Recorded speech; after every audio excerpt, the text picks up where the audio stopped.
പിന്നെ ഞാൻ തേർഡ് എപ്പിസോഡാണ് പറയാൻ പോകുന്നത്. അപ്പോൾ നമുക്ക് നേരെ കഥ കേട്ടാലോ. അങ്ങനെ ദേവൂസിനെ നോക്കി വിവേക് ഒരുപാട് നേരം അവിടെ നിന്നു. പതിയെ വിവേക് നടക്കാൻ തീരുമാനിച്ചു. അങ്ങനെ പുറകെ നിന്നൊരു വിളി വന്നു.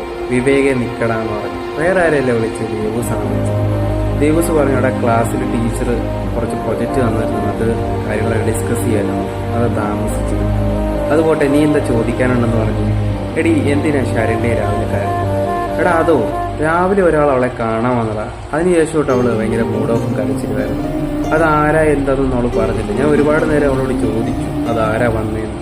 അപ്പോഴല്ലേ അവൾ പറഞ്ഞു പിന്നെ പറയാം. പക്ഷെ ആ ആള് വന്നപ്പോൾ തൊട്ട് അവൾക്ക് വിഷമമാണ്. അതിപ്പം ഇന്ന് മാത്രമല്ല. ആണോ?